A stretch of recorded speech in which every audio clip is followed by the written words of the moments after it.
በስመ አብ ወወልድ ወመንፈስ ቅዱስ አሐዱ አምላክ። ሊቃውንተ ቤተክርስቲያን፣ ካህናት፣ አባቶች፣ ዲያቆናት፣ ወንድሞች፣ ምዕመናት፣ አባቶች፣ እናቶች፣ እህቶች፣ ወንድሞች እንዲሁም ሕፃናት ባሰባሰበን በአምላካችን በኢየሱስ ክርስቶስ ፍጹም ሰላም ለእናታችን በንጽሕት ቅድስት ድንግል ማርያም ፍጹም ሰላም እንደምን አላችሁ? ፍጥረትን ሁሉ ፈጥሮ የሚያበላ የሚያጠጣ የድንግል ማርያም ኢየሱስ ክርስቶስ የተመሰገነ ይሁን። አምላክን በድንግልና ጸንሳ በድንግልና የወለደችልን ዘላለማዊት ድንግል እመቤታችን የተመሰገነች ትሁን። ሊቀ መላእክት የመላእክት አለቃ ቅዱስ ሩፋኤል የተመሰገነ ይሁን። ቅዱሳን መላእክት፣ ቅዱሳን አበው፣ ቅዱሳን ነቢያት፣ ቅዱሳን ሐዋርያት፣ ቅዱሳን ጻድቃን፣ ቅዱሳን ሰማዕታት እንዲሁም ቅዱሳት አንስት የተከበሩ ሴቶች ሁሉ ሳይቀሩ እግዚአብሔር አምላክ ባከበራቸው መጠን የተመሰገኑ የሆኑ ሰዓት ስለሌለን 10 ደቂቃ ብቻ አብረን እንቆያለን። ለዛሬ ትምህርታችን ርዕስ የማደርገው በክፋት የተዘጋ ልብ በሚል ነው። በዚህ ርዕስ መሰረታዊ ዓላማ የማደርገው በክፋት የተዘጋ ልባችንን በደግነት እንክፈት ነው። ብዙዎቻችን እንግዲህ ልባችን እንደ ፈርዖን በክፋት የተዘጋ ነው። ይህ ፈርዖን የግብፅ ንጉሥ ነው። ንጉሳቸውን ሁሉ በየዘመኑ የሚነግሰውን ፈርዖን እገሌ፣ ለምሳሌ ፈርዖን ኒካኡ እንደሚል ፈርዖን እገሌ እያሉ ነው የሚጠሩ መጠሪያ ስማቸው ነው። ፈርዖን የሚለው ለግብፅ ነገስታት ማለት ነው። እና እስራኤልን ለ215 ዓመት በግፍ ሲያሰቃይ የነበረ ረግጦ ሲገዛ የነበረ ፈርዖን የሚባል አንድ ንጉስ ነበረና እስራኤል በዮሴፍ አማካኝነት ወደ ግብፅ ወርደዋል። ዮሴፍን ወንድሞቹ ሽጠውት በባዕድ ሀገር ይኖር ነበረ። እግዚአብሔር ግን ከዮሴፍ ጋር ስለነበረ በባዕድ ሀገር እግዚአብሔር ዮሴፍን አነገሰው፣ ባለሟል አደረገው። ዮሴፍም ለግብፁ ንጉስ ለፈርዖኑ ታማኝ ከመሆኑ የተነሳ ፈርዖኑ ስልጣን ሰጥቶታል እና ረሃብ ዘመን ሆኗል ደግሞ በእስራኤል። ከዚያም በኋላ ዮሴፍ ደግሞ ወገኖቹን ጠርቶ አባቱን፣ እናቱን፣ ወንድሞቹን አድርጎ ሰባስቦ እንዲመጡ አድርጓል። 70 ሰዎቹ ነው ነበረ ወደ ግብፅ የወረዱ። በዚያ ተራብተው ብዙ ነው። ከግብፅ ግን ሲወጡ ከ600 ሺህ በላይ ሆነው ነው የወጡት እና እስራኤል በዮሴፍ ዘመን በባለሟልነት በደግነት ይኖሩ ነበር። ተስማምቷቸው ነበር የሚኖሩ። ጥሩ ሕይወት ይኖሩ ነበረ። የሚጨቁን የሚረግጥም አልነበረም። ተከብረው ነበር የሚኖሩ በዮሴፍ ምክንያት። በኋላ ዮሴፍ ከዚህ ዓለም ካለፈ በኋላ በዮሴፍ ዘመን የነበረው ፈርዖን ንጉስም ካለፈ በኋላ ሌላ ነገስታት መጥተዋል። እነሱም ዮሴፍን የማያውቁ እስራኤልንም ኃያልነታቸውን፣ ሉዓላዊነታቸውን፣ የበላይነታቸውን፣ ክብራቸውን የማያውቁ ነገስታት መጥተዋል። ከዚያ በኋላ እስራኤል በፍዳ የሚኖሩ ሆነዋል ማለት ነው እና ለ215 ዓመት ነው በባርነት የኖሩ እስራኤል ማለት ነው እና በፍዳ በመከራ ይኖሩ ነበረ እና በመጨረሻው ሰዓት እንዲያውም እስራኤል ከግብፅ የሚወጡበት ዘመን ሲደርስ መከራ ጭቆና በዝቶ ነበረ። እንዲሁም በዚያ ዘመን የነበረው ንጉስ እስራኤልን ረግጦ እንደ ገል ቀጥቅጦ እንደ ሰም አቅልጦ ይገዛቸው ነበረ። የግብፅ ፒራሚዶች ሁሉ የተሰሩ በእስራኤላውያን በእስራኤል ደም እና በእስራኤል ጉልበት ነው እና ንጉሱ በጣም ግፈኛ ስለነበረ ከባድ ግፎችን እስራኤል ላይ ይፈጽም ነበር። እንዲሁም ከዕለታት አንድ ቀን አንዲት ራሔል የምትባል ሴት ነበረች። ባሏ ሮቤል ይባላል፣ ከእስራኤል ወገን ናት እና ጭቃ እያቦኩ በዚያ ኖራ እያስወገጡ ኖራ እያስፈጩ ጭቃ እያስቦኩ ነበር ከተማቸውን የሚያስገነቡ ማለት ነው። እስራኤል በብዙ መከራ በብዙ ፍዳ ነበር የሚያኖሯቸውና ጭቃ እያቦካች ራሔል ማለት ነው። ድንገት ምጧ ይመጣል። ርጉዝ ነበረች ከዚያ በኋላ ስትናገር እዛው ውለጅ አሏት። በቆመችበት 2 ልጆች ወድቀዋል መንታ። እዚያው እርገጩ ከጭቃው ጋር አሏት። ምክንያቱም ምን አሉ? ምክንያታቸውን ሲናገሩ እንዲሁም የሰው ደም ጭቃውን እንደው ጥሩ ያደርገዋል ያጠነክረዋል እንጂ ምን ይለዋል ብለው እዚያው እርገጭ ብለው ሰይፍ ገትረው ይዘው ሲያስፈራሯት እዚያው ረግጣለች። በኋላ አልቅሳለች። እያለቀሰች እንባዋን በእጆቿ ተቀብላ ወደ ሰማይ ረጭታለች። እግዚአብሔር ጸሎቷን የሚቀበል ታዲያ እግዚአብሔር የእርሷን ጸሎት ተቀብሎ እስራኤልን ከባርነት ነፃ ያወጣ ዘንድ ወዷል ማለት ነው። በሙሴ አማካኝነትና ሙሴን ልኮ ሕዝቦችን ልቀቅ፣ ሕዝቤን ልቀቅ ብለው ብሎት ነበረ። በኋላ ሙሴን ሕዝቤን ልቀቅ ይልሃል እግዚአብሔር ብሎ ፈርዖንን ነገረው። አልለቅም አለ። ሙሴም የተለያዩ መቅሰፍት ያወርድ ነበረ በእግዚአብሔር ኃይል ግብፅ ላይ ማለት ነው። የሚጠጡትን ውሃ ደም ያደርገው ነበረ። እሺ አሁን ለቅቅ ያለው እሺ ይህን መቅሰፍት አንሳልኝ ይለዋል ሙሴ። ሙሴም ያነሳል በእግዚአብሔር ኃይል። አሁንም ቆይቶ አልለቅም ይላል ፈርዖን ማለት ነው። በረድ ያዘንብባቸዋል። አረ ለቅቅ ያለው ይህን መቅሰፍት አንሳ ይላል፣ ያነሳለታል። አሁን ደግሞ አልለቅም ይላል። እንደው አዝመራቸውን ዝም ብሎ ባንመጣ ሁሉ ያስፈጀው ነበር። አረ እንደው ለቅቅ ያለው በቃ ይህን መቅሰፍት አንሳለን ይለው ነበር። ሙሴም ያነሳለት ነበር። ከዚያም ደግሞ አልለቅም ይላል። እንዲህ እያለ ፈርዖንም ልቡን በክፋት የዘጋ ስለነበረ ብዙ ታምራት ብዙ መቅሰፍት እየደረሰበት አልመለስም ማለት ነው። 10ኛ ሞተ በኩር ነበር። እንዲሁም 11 መቅሰፍት ነው የወረደባቸው ግብፅ ላይ ማለት ነው ለፈርዖን። አዲያ እንዲሁም 10ኛው ሞተ በኩር ነበረ። የመጀመሪያ ልጆቻቸው ሞቱባቸው ከንጉሱ ልጅ ጀምሮ። የንጉሱም የመጀመሪያ ልጁ ተቀሰፈ።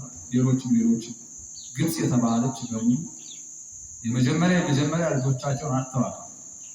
ለቅቅ ያለው ብሎ ይህን መቅሰፍት አንሳልኝ በቃ ለቅቅ ያለው ሂድ ብሏል። ከዚያ ለቀቋቸው ማለት ነው። ጉዞ ጀምረዋል ማለት ነው። ተጉዘው ኤርትራ ባህር ደርሰዋል። ነገር ግን ይህ ልቡን ያደነደነ ፈርዖን በክፋት ልቡን የዘጋ ፈርዖን እንደገና መልሰን አምጥተን በባርነት እንያዛቸው ብሎ ለሰራዊቱ አዋጅ ነግሮ ሰራዊቱን ሰብስቦ ሰረገላ ነው የሚጠቀሙ። ሰረገላው ተሽከርካሪ ነው፣ እንደ ጋሪ ያለ ማለት ነው። ፈረስ ላይ ነው የሚጠመደው። በዚህ አሁን ተሰባስበው ራሱ ፈርዖን ሰራዊት እየመራ ማለት ነው ጉዞ ጀመሩ። 215 ዓመት እኮ ተቀጥቅጠው ተገዝቷል። እና አሁን ደግሞ ይሄ ልቀቅ ተብሎ ለቅቅ ያለው ካለ በኋላ እንደገና ደግሞ አመፀኛ ስለነበረ ልቡ በክፋት የተዘጋ ስለነበር ምን አለ? መልሰን እናምጣቸውና በባርነት ያዛቸው ብሎ ሰራዊቱን አስከትሎ ገሰገሰ ማለት ነው። እስራኤልም የት ደርሰው ነበር? ኤርትራ ባህር ማለት ነው። ከዚያ ሲደርሱባቸው እንዲሁ ሙሴን አምጥተህ እዚህ በምድረ በዳ ልታስጨርሰን እዚያው ይሻለን ነበር ብለው ከሙሴ ጋር ጥላቻ አነሱ። እስራኤል ማለት ነው። ሙሴ ወደ እግዚአብሔር ጸለየ። ባህሩን ምተው አለው። ባህሩን መተው ባህሩ ተከፈለ ማለት ነው። ከ4 ተከፈለ፣ ከ3 ተከፈለ።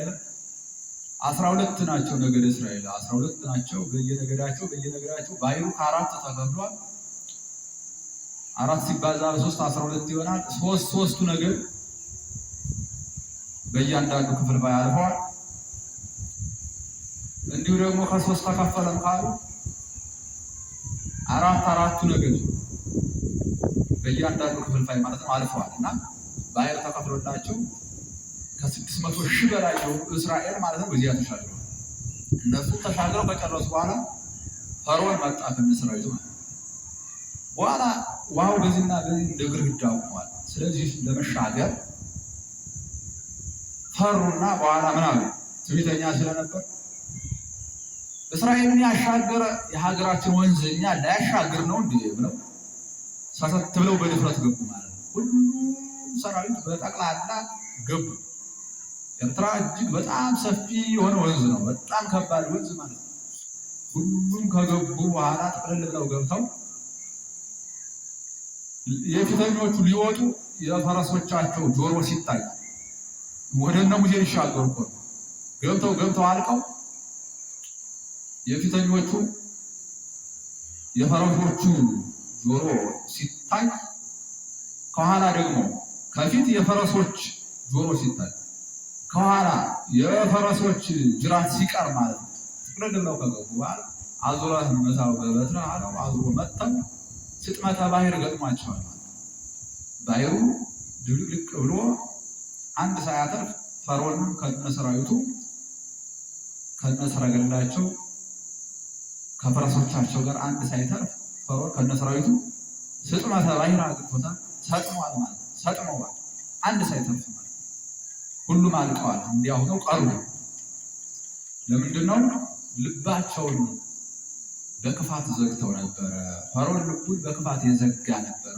ያ ሁሉ ተነግሮት ያን ሁሉ መቅሰፍት እግዚአብሔር እያወረደ ተመለስ ቢለው አልመለስ ብሎ ማለት ጥፋት አገኘውና ዛሬ እኛ ብዙዎቻችን ልባችን እንደ ፈርዖን በክፋት የዘጋን እግዚአብሔር እንደ ፈርዖን በተለያዩ አይነት መቅሰፍቶች ይገርፈናል በየጊዜው ማለት ነው።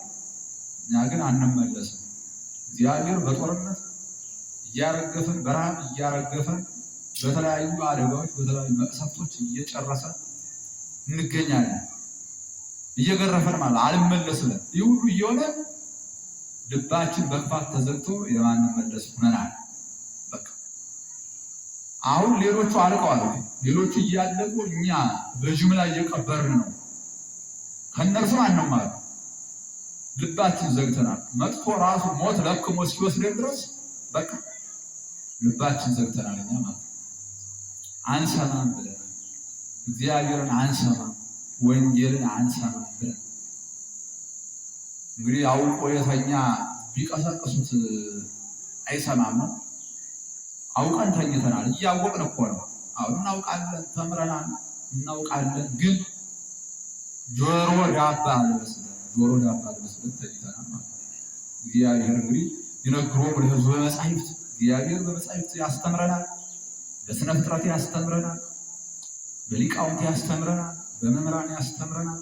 ግን አንመለስም ብለናል። በተለያዩ መቅሰፍቶችን እየገረፈ ያስተምረናል፣ አንመለስም ብለናል። ለምንድን ነው?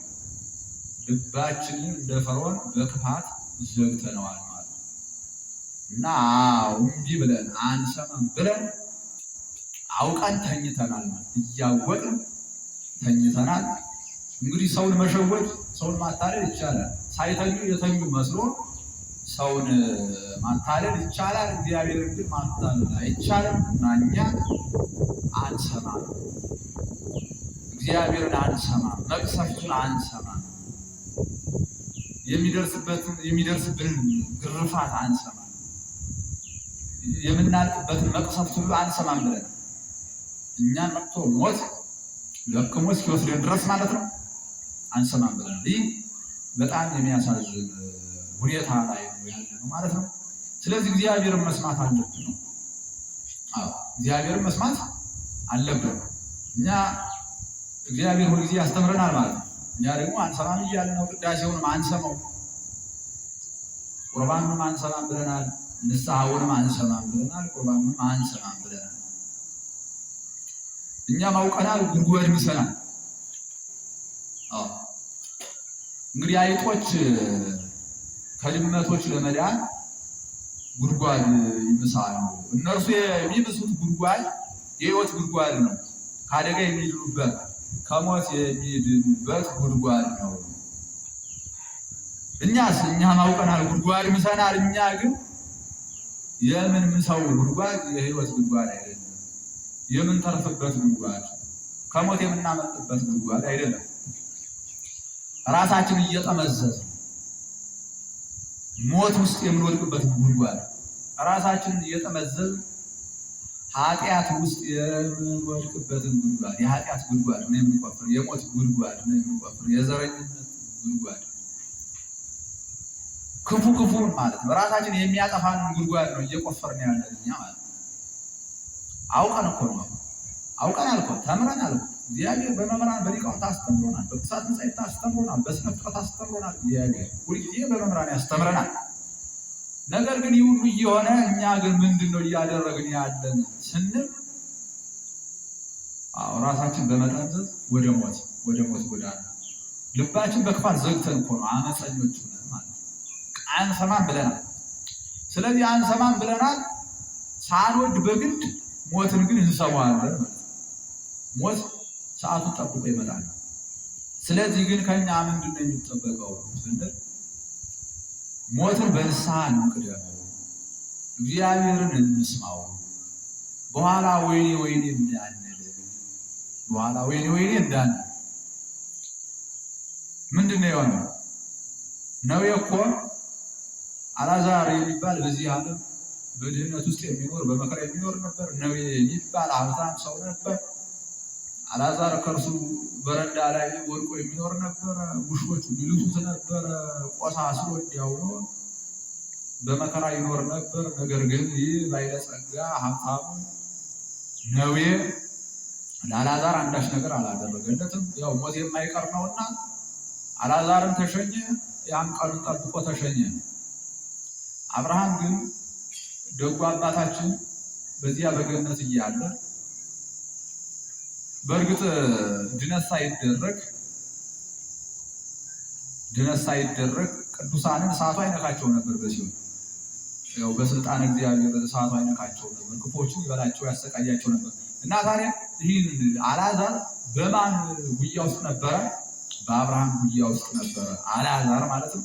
ነዌ ደግሞ በሲኦል ይሰቃያል። በኋላ ነዌ አሻግሮ አይቶ አልዓዛርን አየው። በረፍት ቦታው ነው። በማን እቅፍ ነው አየው? በአብርሃም እቅፍ ነው አየውና ምን አለ ነዌ?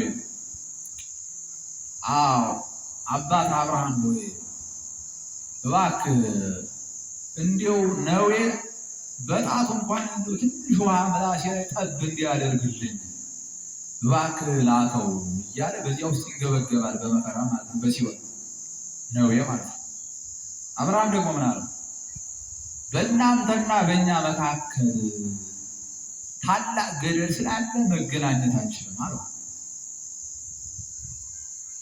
አሁን ይህ ነዌ እኮ በምድር እያለ በቅዱሳን ስም በጻድቃን ስም እንዲያው ለአልዓዛር መልካምነትን አድርጎ ቢሆን ይድን ነበር። ዛሬም ቢሆን አሁን እኛ በዚህ ዓለም እያለን ነው በጻድቃን በሰማዕታት በቅዱሳን ስም ዘክረን መዳን የምንችል እንጂ ከሞትን በኋላ አሁን በዚያ እኛ በሲኦል ሆነን ቅዱስ ጊዮርጊስን እባክህ አድነኝ መጥተህ ብንለው አይሆንም። በዚህ ዓለም እያለን ግን ስለ ቅዱስ ጊዮርጊስ ብንል፣ ስለ ቅዱስ አርሴማ፣ ስለ አቡነ ተክለ ሃይማኖት፣ ስለ አቡነ ገብረ መንፈስ ቅዱስ እያልን ብንዘክር ሞት ሳይቀድመን በፊት በቃል ኪዳናቸው ያድኑናል። ከሞትን በኋላ ግን ንስሐም የለም ሕይወትም የለም። ንስሐ ካልገባን በቃ የለም ድነትም የለም፣ የዘላለም ሞት ነው ያለ። ስለዚህ ሞት እንዳይቀድመን ማለት ነው። እና ያ ነው የምንድን ነው ያለ? ባይሆንሽ በዓለም 5 ወንድሞች አሉኝ፣ እነርሱን እንኳን እንዲሁ ሂዶ እንዲያስተምርልኝ እባክህ ንገረው ቢለው ምን አለ? በዓለምማ መጻሕፍትና ሊቃውንት መምህራን አሉ፣ ለእነርሱ መጻሕፍትና ሊቃውንት መምህራን አሉላቸው፣ ከእነርሱ ይማራሉ ብሎ ሲነግረው አብርሃም ነው የምን አለ? አረ እነሱ እንኳንስ መጻሕፍትን መምህራን ሊቃውንትን ሊሰሙ የሞተ ተነስቶ ቢያስተምራቸውም አይሰሙም አለ። እና ዛሬ እየሆነ ያለው ያ ነው። በዚያን ዘመን ብሉይ የሚሉ ወይና ትርንጎች አሉ፣ የሚበሏቸው የለም። መጻሕፍትና ሊቃውንት ናቸው የሚጠቀምባቸው፣ የሚድንባቸው ጠፍቷል። እና ዛሬ እንማራለን እንሰማለን፣ ድነት ለማግኘት ግን ተቸግረናል ማለት ነው። ንስሐም የማንገባ ሆነናል። እና በመጨረሻ ግን እንደነገርኳችሁ ለእነርሱ መጻሕፍትን መምህራን ሊቃውንትም አሉላቸው፣ እነርሱን ይስሙ አለው አብርሃም ማለት ነው። እና ዛሬ እየሆነ ያለው እኛ ጋር ምንድነው? የሞቱትን የማንሰማ ሆነናል።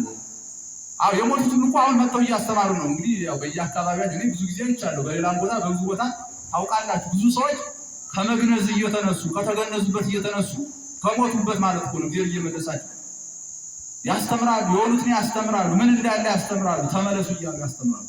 ብዙዎችም ዛሬ የሞቱት ከመግነዝ እየተነሱ ሁሉ ያስተምራሉ። በተለያየ ቦታ እኮ አሉ።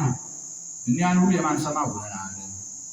ስለዚህ እንስማ፣ ባንሰማ ደግሞ እንጎዳለን እና እንደነገርኳችሁ ጆሮ ዳባ ልበስ ብለን መጻሕፍትንም የማንሰማ ሆነናል፣ መምህራንም የማንሰማ ሆነናል፣ ንስሐውንም የማንሰማ ሆነናል፣ ቁርባኑንም የማንሰማ ሆነናል እና ሞት ሳይቀድመን እግዚአብሔርን እንስማው፣ መምህራንን እንስማ፣ መጻሕፍትን እንስማ፣ ቅዳሴውንም እንስማ፣ ንስሐ እንግባ፣ ቆርበን ተግተን እንጠብቅ ነው።